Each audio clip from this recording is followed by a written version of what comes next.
Hi everyone. This is going to be my talk about our research, emergent dominance hierarchies in reinforcement learning agents. Shout out to my co-authors, Nitay. This research was funded by the Association for Long-Term Existence and Resilience. Shout out to David. And right after this talk, I'll be leaving early and going to Amos. Now, I was very happy that this work was accepted to Amos with an extended abstract, so I'll be taking a very long and difficult flight to New Zealand. So we are interested in collective intelligence. We're interested in basically thinking that when humans work together, there's something very interesting that happens in the way that teams of humans are able to achieve things that a single human can. And there is something very interesting in their relationships that people have when they work together that allow them to accomplish these things. And we want to have the same thing happen with AI agents. So there have been several works in history where multiple LLMs have been put in a sort of hierarchy to work together. One of these is Microsoft AutoGen, which is what I'm showing here. Another is Google DeepMind and Concordia. And they basically say, instead of having a single LLM that the user asks questions to, let's have a few LLMs, and then be organized in a sort of structure that is inspired by human structure, sort of like a worker and employees kind of deal. And they will be talking with each other and talking about the proposed solution, doing back and forth. And there are some results showing that this back and forth yields better results for the user. However, when you look at the conversation between those LLMs, lots of the text ends up looking like this. So for anyone who's used ChatGPT, you've seen how it's kind of like hemming and hawing. And so generating text that means nothing. So LLMs haven't really gotten the entire hang of human relationships and what makes them work.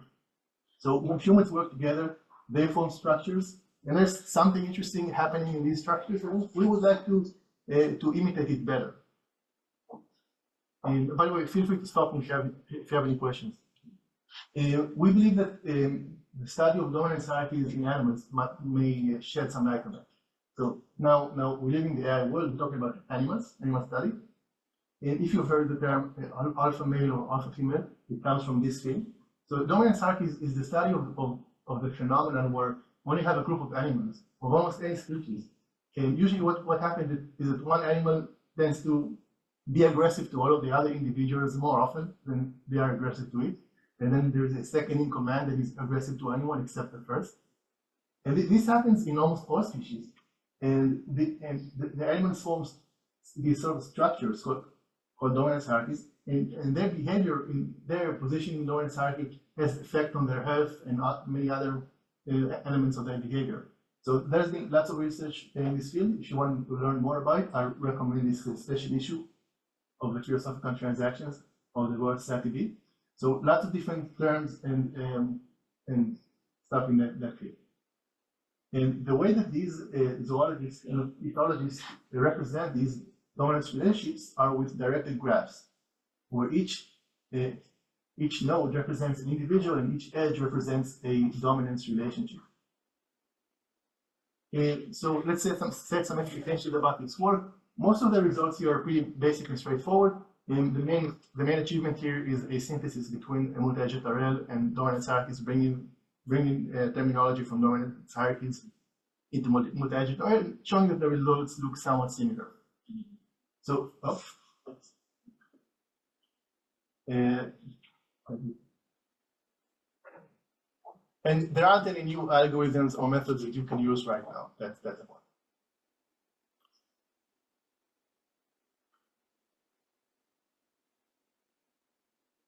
Can continue. Okay, forget everything I was talking about. Let's do a thought experiment. Here's the thought experiment. Let's have two reinforced learning agents play the game of chicken with each other. This is the game of chicken. The game of chicken is a social dilemma similar to prisoner's dilemma, but a little bit different because we only have greed and we don't have fear. So agents play either hawk or dog. Each agent would really like to play hawk and have the other agent play dog, so it will get 5 points. But if both agents play hawk, they both lose 10 points. So agents would like to be in a hawk dog situation, but if they know that the other agent is going to play hawk, they would rather play dog and only lose 2 points rather than lose 10 points. So there are two pure strategy in Nash equilibrium here. Let me ask you this question. What do you think that the agents will learn? Two agents playing against each other this game over and over again. Any guesses?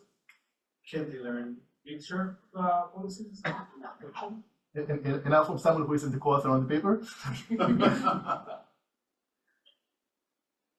Okay. I think it should be one. Yes. Yes. What ends up happening is one of these agents learns to play half for the time, and another one of these agents learns to play a double time. And if I run the experiment again, they switch places. I mean, it's random. So it is interesting that they converge to a solution. It's like they don't care which solution they converge to, but they will converge to it strongly. Here's another one which, when you personifying them, you could say they had a longer struggle for dominance at the beginning. Let's do another thought experiment. Let's do the same experiment with 6 agents. So I have to extend because chicken is a 2-agent game. So let's say we have our 6 agents and we pair them randomly with each other. And we let them play chicken in pairs. And importantly, each agent knows which other agent it's playing against. So now agent 0, it knows it's getting the observation that it's playing against agent 4. Agent 2 knows that it's playing against agent 3. And in the next episode, they will be paired with a different agent. They will play with that. Here is what happens in this experiment. The agents form a dominance hierarchy. I'm plotting here the aggressiveness. Aggressiveness meaning how often they play hawk. And you can see just visually that they converge to a situation where there are equal intervals between the aggressiveness of all agents. And if you were to zoom in and look at any 2 specific agents, if taking these 2 agents arbitrarily, you look at their interactions between them. The interactions between these 2 agents look exactly like the 2-player example. One of them plays hawk with the other all the time, and the other one plays out all the time. And if we borrow the definitions from the study of dominance hierarchies in animals, we define the dominance relationship between 2 agents as in when the difference in aggressiveness levels between 2 agents passes a certain threshold, we define that they are in a dominance relationship, where one is the dominant and the other is the subordinate. And we can apply this definition to the entire population and represent the entire population as a directed graph, where each node is an individual, is an agent, and each edge is a dominance relationship. This means that our population looks like this. Now, it's a little bit difficult to grasp this graph. Right? It might take you a minute to see, oh, 5 is at the top because all the errors are coming from 5. Here is a nice way to represent this information. You might be saying at this point, isn't this okay? If the graph is just linear, what's the point of even having it as a graph? This is the point. It's sometimes not linear. So sometimes dominance hierarchies, both in animals and in our experiments, have cycles forming them or fully connected components. We did a small study on where these fully connected components are more likely to appear. And we found that both in our experiments and experiments in mice, these components tend to appear in the middle of the rank, not so much at the bottom, and very rarely at the top. So this specific example where the rock, paper, scissors situation happened at the top, this is an example that doesn't often happen. And here is the most interesting experiment that we've run. We've taken our basic experiment where the agents form a dominance relationship. We've chosen one agent arbitrarily, agent number 1. We'll call it the experienced agent. We forget all the other agents. Take this agent number 1, put it in a new population of agents, new agents that haven't learned anything. And now we will let them play together. One small change that we'll make is that we freeze agent 1's learning. So agent 1 is playing according to what it has learned. It's not learning anything. This is what happens. The agents form a dominance hierarchy. As you can see, agent 1, who is orange, is starting out at a predetermined level and not changing its behavior at all. And the new dominance hierarchy that forms is very similar to the original dominance hierarchy in agent 1's initial population. So agent 1 has, in a way, taught the new agents the dominance hierarchy that it has learned. Now, when I say it has taught it, it's not like we provided a mechanism, a communication channel for teaching. It has just behaved as it does, and its behavior encourage the other agents to behave in such a way as to form the same kind of dominance hierarchy. And we wanted to measure this, the similarity between the dominant hierarchies. We came up with a metric to compare dominance hierarchies. And we've shown that it takes only 2 experienced agents to be transplanted from one population to the next to achieve an 80% dominance hierarchy transmission fidelity between the 2 dominance hierarchies. We are interested in this behavior because we're interested in this because the concept of a group of agents developing an idea, an artifact together, in this case a dominance hierarchy, and passing that idea to a new population that mutates it and then pass it to a new population, we think that's an important aspect of collective intelligence. See, I'm running low on time, so I won't get into all the possible directions for future research. The one possibility that I'm excited about is opponent shaping. I'm interested in using the opponent shaping algorithms developed by Jakob versus lab at Oxford.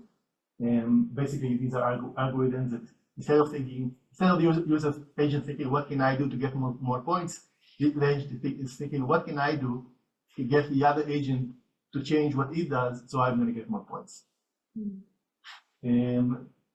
If anyone wants to sign up for monthly updates about my research, I've got a mailing list here, and I'll be happy to answer any questions. Thank you very much. So while I'll answer a question, do you mind giving Yeah. Can you say a little bit more about the setup where you get this version of the prisoner dilemma and you get the results showed? What are the assumptions and when does it break? Oh, right. Yeah, I forgot to say. Yeah, let's say we use the PPO algorithm. The choice of the algorithm was pretty arbitrary. It's also overkill. It would happen with a simpler algorithm. We were less interested in getting the right algorithm and more in making an environment in which every reasonable algorithm is pretty much the same result. Now, one possible limitation is that if we increase the learning rate too much, the agents don't converge to the value anymore, because especially if there are more than 2 agents. Yes, so this is somewhat similar to a concept called dynamic stability, studying animals. When you have a transitive tournament and everything is linear order, that's fine. And you said when you don't have transitivity, you seem to get like the aggressive ones gather together and fight it off, and then the others sort of trail off. Is there any reason for that? No, What are the tournaments look like? this is actually the least likely case. The case I'm showing the example where the rock precision were the top. That's the. I mean, it happened to be the one that happened to this example, but it's the least common situation. It's usually in the middle of the rank, and there's lots of research in this dominance hierarchy, which is not sure about what causes that, and what causes and what prevents that, and bystander effects is one effect that can cause or prevent the linearity in dominance hierarchy. Thank you. Thank you.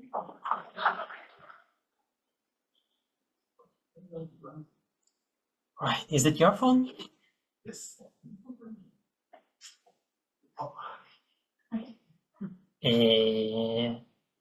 So where's the pointer?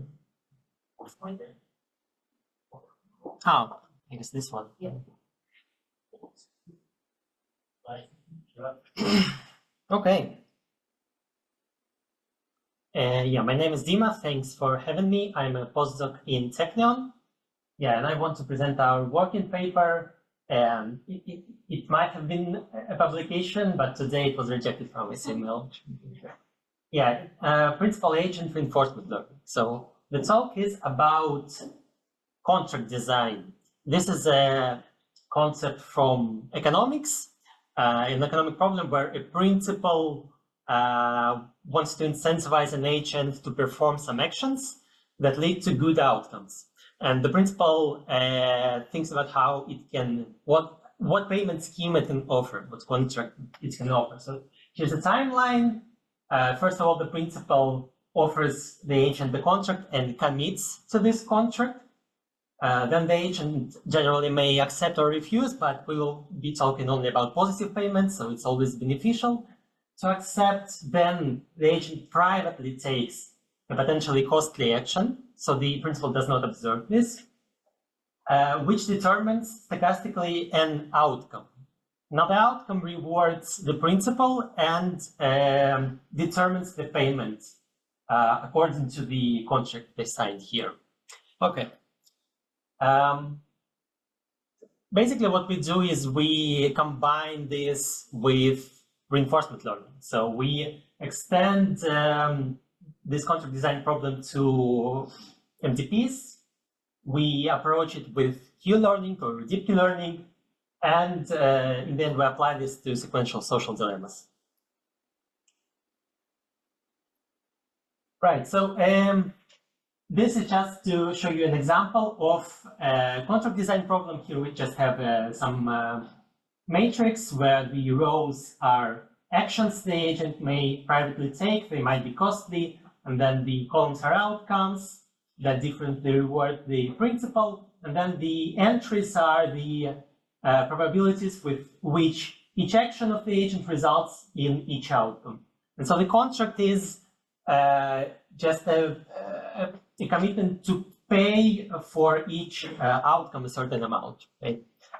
And the way we extend this to MDPs is we basically have a contract design problem in each state of an MDP. So here in this example, we have 3 states. And if we look at it as 0, then we just play a standard contract design game like the one I showed you, right? There are some actions, some outcomes, costs, rewards that are defined, transition probabilities. But after this thing is played, we now transition to the next state. This could also be stochastic. And then we have a different contract design problem. And this, it can be a complex MDP. Okay. And the solution concept here is an equilibrium between 2 agents, 2 players. I mean, you can think of it as backward induction, basically. It's a helpful image. So we could solve here the contract design problem. This is just the standard because there's nothing else, right? This is the terminal state. Then we go one level above, and with backward induction, we can obtain a pair of policies, right, that cannot improve against each other. Okay, so that's the kind of equilibrium we want to find or learn. That's the question. Here we do not study online interactions like some other papers do, where we want to maybe learn while minimizing regret, be sample efficient. Here we training is free, we do it in a simulator. We, in a sense, have access to the simulated agent, but then we want to find equilibrium such that when we pair with a new agent, we actually, again, converge to this equilibrium, basically. Questions so far? We good? Okay. Yeah, regarding how we do it. So first, we formulate a meta algorithm. This is just a general procedure that doesn't specify how to exactly do it. And it's pretty simple. We just iteratively update the principal and the agent. So we initialize raw here is the principal's policy. We just initialize it somehow. And then we just iteratively fix the principal and find the best agent for it, just solving an MDP. And then do the reverse, find the agent for the principal for the agent we just found. And then we iteratively do this, and we converge. We converge to the sub-imperfect equilibrium in a number of iterations equal to the horizon. We only talk about finding horizon MDPs here. Yeah, here we don't specify how we do this, right? And also, I mentioned backward induction, right? And this is an alternative algorithm, but why would we use it? So one answer is that it's kind of technical. It's just a mathematical property that this is actually applying the contraction operator, which just means that in a sense, with each iteration, we come closer and closer to the principles policy in the equilibrium. But the more practical thing is that, yeah, of course, we can apply Q-learning, right?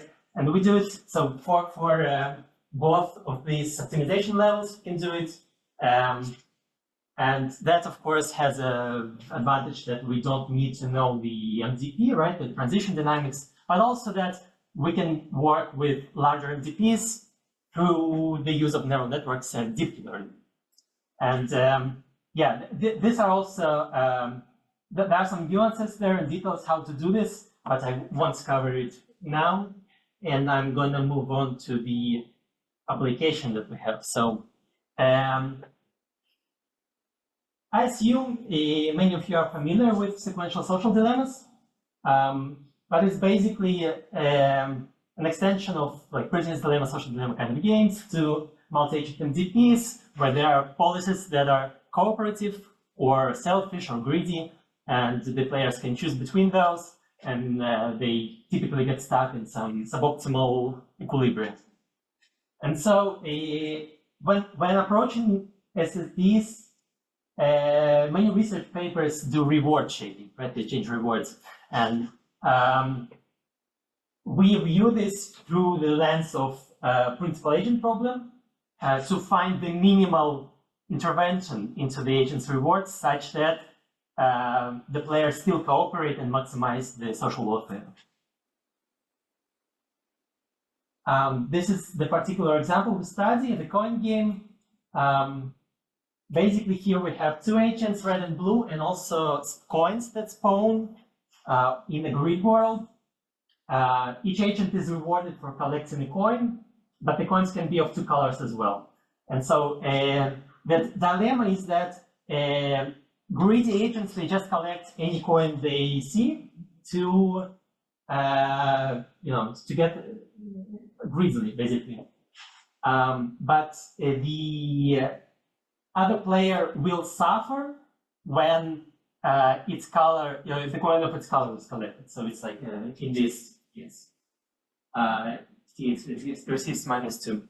And so basically the cooperative solution is when each agent just picks up the coin of its own tolerance. Yeah, we modify this a bit. We also make it larger. Okay, and so finally, yeah, the results here. So first of all, the baselines, here we have a selfish baselines, which is just agents maximizing their own reward.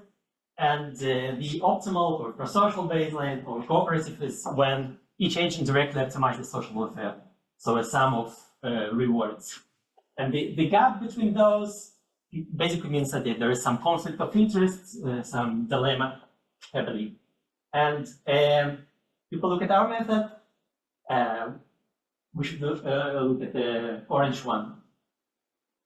So it comes pretty close, right? Almost there in terms of performance, but it does so at only about 30% of social welfare paid through contracts. So it's basically the point is that it's the same level of cooperation or almost the same, but with much less intervention into the agent's rewards. And then there's also this baseline, the gray one. And this is just a simpler, more heuristical scheme to pay the agents. And yeah, it performs worse, which given the same 30%, right? Which justifies basically applying our heavy machinery. Yeah, I'm done basically. Yeah, so this comparison just justifies because we need to learn the contracts, and if we don't, we lose something. Yeah.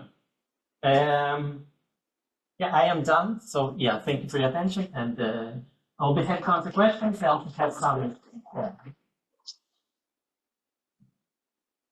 Okay. Can you, for a second, go back to the previous slide? I was curious about the valid method that you described. Yeah, train valid is just train is when we I described the two-stage thing that is basically we train. And that's like in the simulator, but then we validate against a new agent. And so the validation is more fair. So this is why it starts very high, because it seems like all methods need to learn Yeah. the beginning and the result. So training already happened? Well, yeah, so the training happened in the sense that we have a principal, right? And the principal offers contracts, but then the new agents, they start learning anew, but now given the contracts. Yeah. And so it's pretty easy, for the agents to just, do what the principal says because the principal is already trained. And then if the principal has some inefficiencies or some issues with the constructs, the agents actually learn to treat it and they won't necessarily cooperate, but they still will get paid basically. Yeah, so it's a delicate thing to train these contracts. Yeah. Okay. So being the previous to last speaker and the only thing standing between you guys and lunch, I'll try to rush my talk as much as I can. I know that patience is a necessary resource, but do feel free to engage. So I'll be presenting a current current project I'm working on with Leon Schultz, Joe Barnaby, Peter Dine, and Jeff Rosenshine. And our project, or more generally, my line of research slightly differs from most of the talks that you've heard today, because unlike most of the talks that you've heard today, we do not believe in cooperation. We believe in Machiavellian theory of mind, i.e. mixed motive. Living all my life in a kibbutz, I can tell you that cooperation is an illusion. Most people prefer to free ride when they have the opportunity. And today we'll be talking about how you can detect that someone is trying to manipulate you, and how you can deter them from doing so with very limited resources. So let's start with some problem formulation. Where the clicker goes to? This way. Okay. So in Bayesian games, agents form beliefs about other agents. This is a principle that we pilfer from Bayesian game theory. You form beliefs about what other agents think, how other agents will behave, and so on and so forth. And you can stack these beliefs in a recursive manner that I'm quite happy to see that already appeared in today's talks, which is called theory of mind. So agent DOM0 only forms beliefs about others. DOM1, DOM stands for depth of mentalization, which measures the depth of recursion. So DOM1 forms beliefs about the beliefs that DOM0 forms about them. DOM2 keeps on stacking these beliefs. And there are so many nice illustrations. I've skipped them for time, but many scenes in many movies. For instance, if you think about The Princess Bride, the famous scene with the poisoned cups, I think that you think only someone who thinks like this will do that. Theory of mind is abundant and is all around us. And in fact, we know that people who lack the capacity to properly operate theory of mind lack very key social interactions. So theory of mind, just keep in mind that it means that I can simulate, I can think about your thoughts. And oftentimes people use theory of mind for good stuff. Sarah mentioned it, Ruth mentioned it, but we found that theory of mind leads to negative outcomes. In many situations, mostly in mixed motive and in competitive situations, the ability to simulate one's mind, the ability to think how others would behave, how others would react to you, given the non-coupled incentivized mechanism in mixed motive, the competitive structure, means that you learn how to manipulate others by doing what we refer to as belief hijack, belief manipulation. So for instance, the DOM1 agents learn that if they will pretend to be friendly or pretend to be in the same side as the DOM0 agent, they can manipulate them to give them something that they want. And this is a finding that we've replicated across different domains, different problems, and also different games. And it always leads to the same conclusion. Having higher DOM, having higher theory of mind, deeper recursive than others is beneficial for the deceiver and detrimental for the victim. And it's very important to understand that this inequality of outcome is enrooted in theoretical computer science.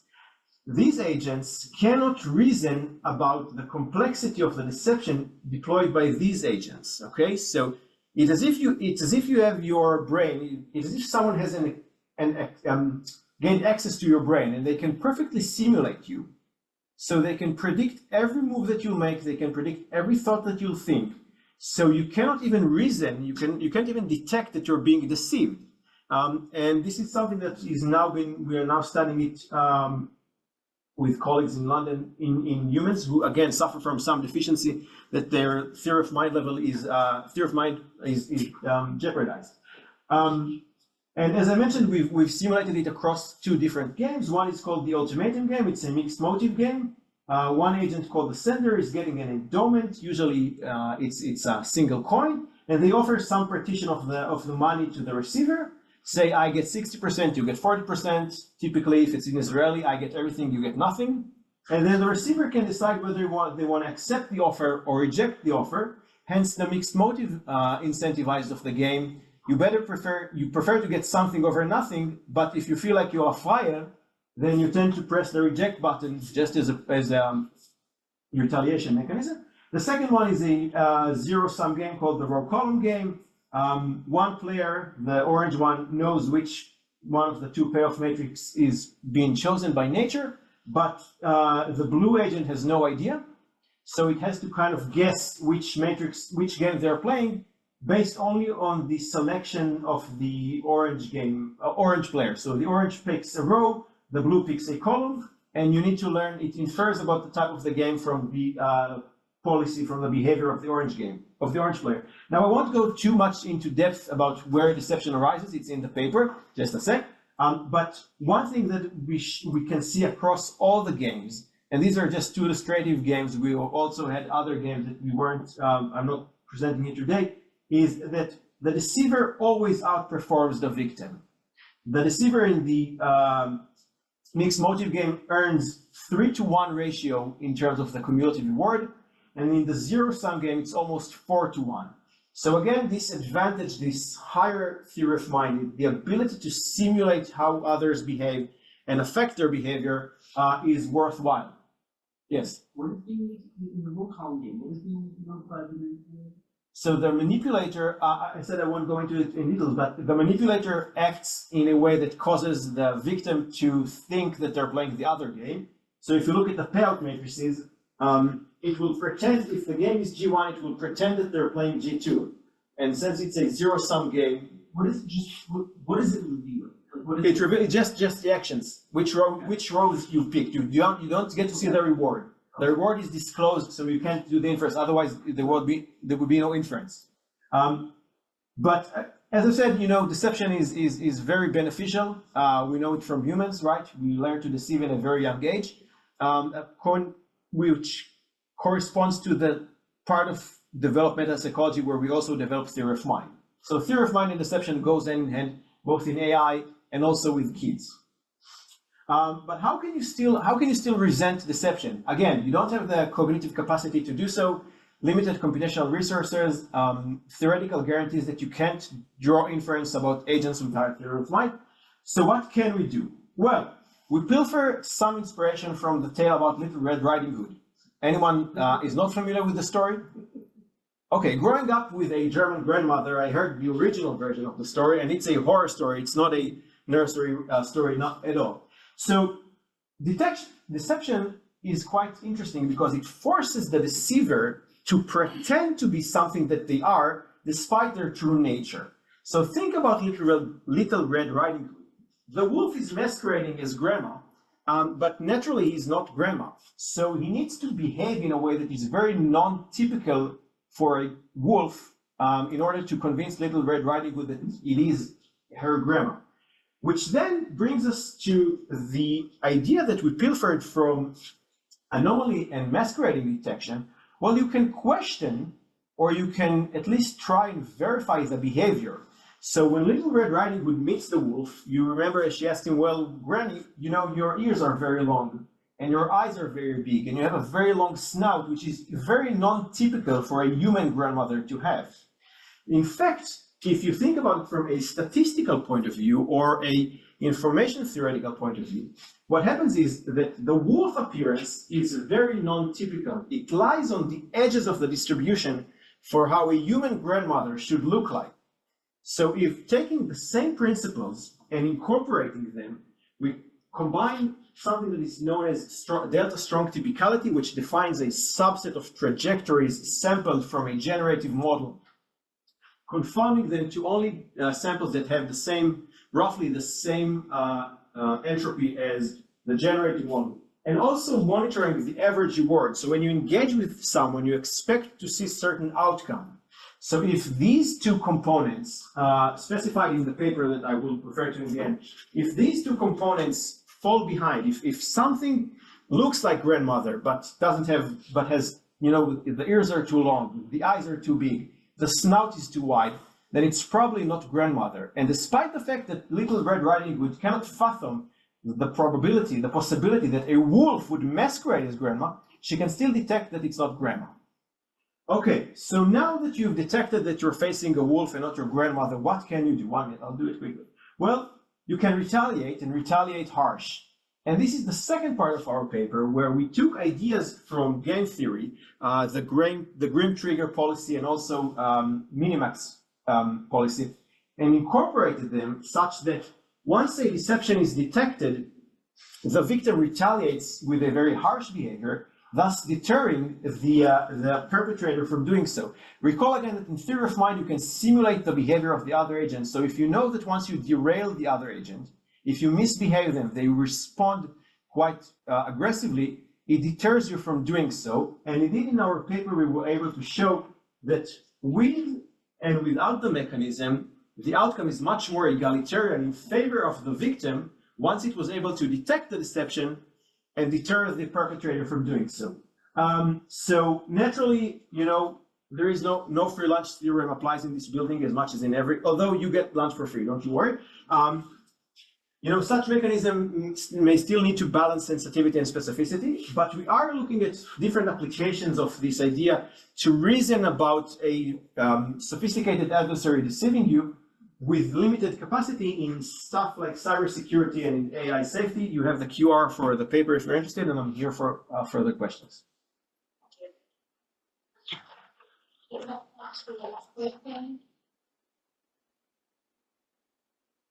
This sounds like implicit Bayesian inference. No, the problem with Bayesian inference is it relies on likelihood, and likelihood is easily cheatable. And in fact, we show in the paper that deception in theory of mind relies on the deceiver's ability to manipulate likelihood into its favor. So you can't rely on likelihood nor on Bayesian inference. What you need to do is you need to diverge from Bayesian inference, ditch the likelihood, and then just verify the generative model that you assume. The bias was wrong. Bayes isn't wrong. I cannot say it, but Bayes pilfering from the late Ron Fisher, Bayes was partially wrong because he was only acknowledging part of the problem. I'll be happy to chat about it later, but we literally show that, you know, likelihood can be manipulated and easily. Thank you. Hello, my name is Caftory. I'm a master student at Rachum University. And I will show my thesis research about preference learning for optimizing social behavior in multi-agent environment. And the research is guided with Moshe and Doron here. Thank you. So first, let's start with some motivation. When we talked about single agent, we can observe only his behavior, but when we go and scale up to multi-agent environment, we can observe not only the individual, but also the emergent behavior of the collective, or the social emergent behavior, as we can see in the game of life, or in the patterns when birds flying together. And the purpose of this research is to design a framework to influence the emergent behavior of the collective. This is our goal, and I'm going to do so by utilizing the preference learning, and more specifically to alter reinforcement learning from human feedback and extend it to multi-agent environment. So RLHF, basically, it's a framework designed by DeepMind to train reinforcement learning agent. on tasks that are usually very hard to come by with a meaningful reward signal for, but quite easily available, easy to evaluate when we see a good behavior. And we basically train two neural networks, one the actor or the policy in terms of reinforcement learning, and the other one is a reward function that is trained via data that comes from a human, where the human provides the system comparison and preference data between two interactions of the agent and the environment, and the system tries to align the behavior of the agent with the human judgment. The claim of this research is that instead of using the human as a preference or as a guide, we can substitute the human in the loop with preference based on some social matrices, and we're going to see example of social matrices in the next slide. And that way we align the learning process to be more toward the social emergent behavior, and by that we can influence the emergent behavior. And so we're going to apply this framework on the commons game presented also by DeepMind. In this game, there are red agents that can roam the map, collect apples or resources, how you want to call them, and they can tag one another with the bluish light beam. And the catch is that harvested apple, the respawn rate is depending on the spatial configuration of the uncollected resources around him. Basically, if the apple is in a dense cluster, he will grow fast, and if it's in a sparse, it will regrow slowly. As you can see in this video, if there is no apple, there is no regrowth going to happen in the future. So these relatively simple rules oppose a social dilemma where the agent must choose between rapid harvesting in the risk of deploy all of the resources very fast, or to be more conservative at the risk that other agent will take or collect all of the available resources in the map. They also identified 4 types of social matrices that encapsulate the behavior in this environment.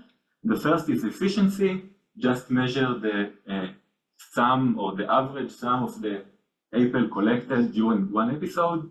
Equality, which is the Gini coefficient, it took from economic, measure the differences between the individual efficiency. Sustainability measures the period on which the harvest occurred. For example, or to get some intuitive, if the harvesting is happened in a uniform pattern over time steps, the value of this metric should be 0.5. When all of the apples, as we see in that video, harvested at the beginning of the episode, the value should be low, as an example in here. And lastly, peace metrics, I mentioned that the agent can tag one another. When agent is tagged, he will be eliminated for a fixed time of time steps. So peace measure how many time steps there were agent tagged, indicate the aggressiveness of the agent to tag one another. Yeah, so I don't have to cover all the interesting insight of the original paper, but in the sake of this research, we need to consider 2 emergent behavior. One of them is that the learning process can be divided into phases. And the phase that we can see or found between the red lines, we call the tragedy, and it's characterized by decline in efficiency, and this curvature in the sustainability metrics indicate that during that phase, the agent learned to harvest all of the apple very, very quickly and not leave some to the future regrowth. As we can see in the previous video, it's taken from the tragedy phase. And so this is bad because it's not optimal. Clearly, it's not an optimal policy. The second phenomena that we observed that when the agent learned to get out of this tragedy phase, they doing so by come up with aggressive policy, and we can see it by the continual decline of the peace metrics. So basically, they learn to be aggressive to each other, which align with the real world, unfortunately.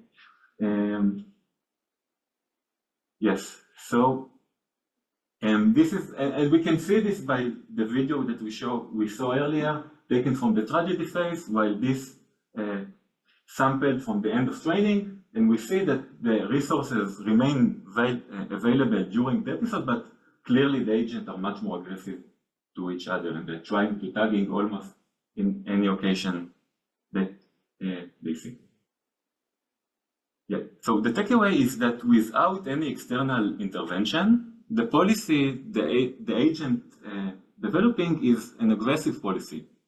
The claim for this research is to achieve a relatively high efficient agent while maintain a high peace, because we don't want them to be aggressive to each other. And this is how we want to manipulate the emergent behavior. This is the goal.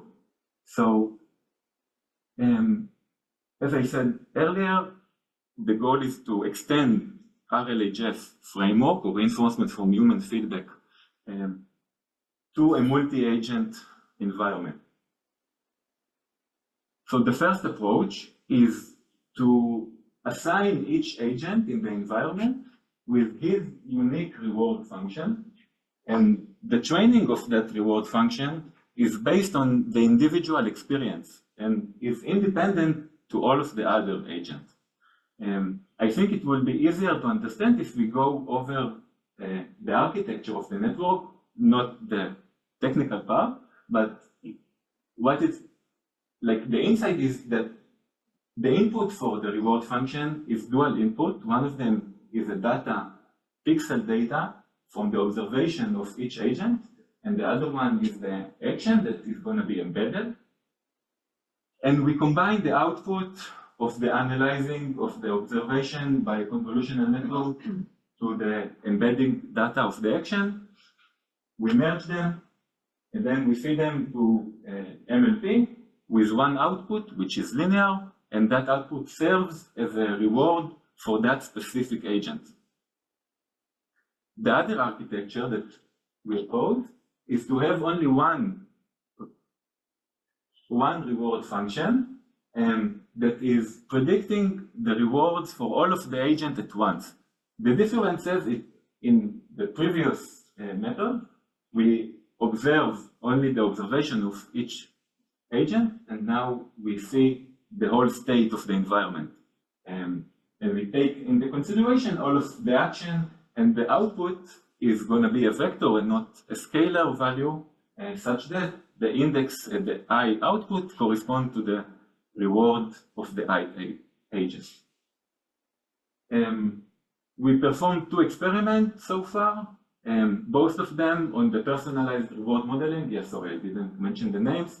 So the first one is PRM or personalized reward modeling. My second is collective reward modeling.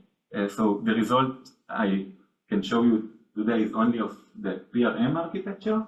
The results are very similar to the original behavior because the reward function tried to optimize only the efficiency metrics, very similar to the original papers.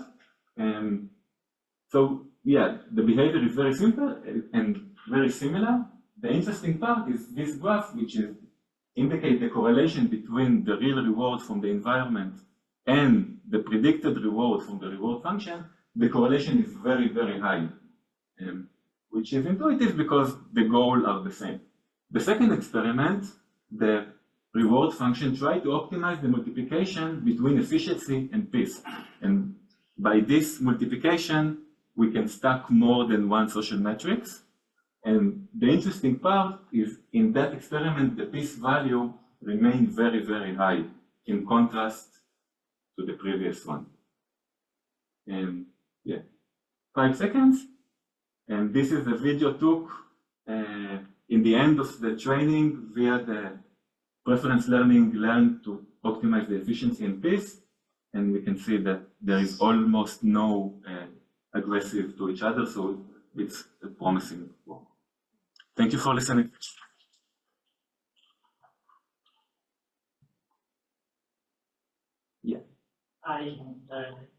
Yeah, so you're learning rewards to give to players, right? Mhm.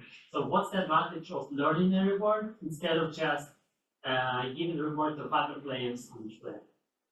I'm not sure I understand. Well, if we want some cooperative behavior, we can Mhm. just direct us my social fair notification, for example. Mhm. What's the advantage of learning a reward for them instead of doing something simple? Because I'm not sure that we can to come up with a meaningful reward signal, because it's very hard, at least for me, to design a reward function that takes the consideration of all of the agent at once to produce the desirable behavior. But in this case, I know when I see a good behavior, and during or with RLHF, we can guide the agent to behave that way. So it's kind of take the responsibility for me as the developer, because I just let it learn alone the behavior that I want to see, and I can identify good behavior relatively easy. Okay, Thank you.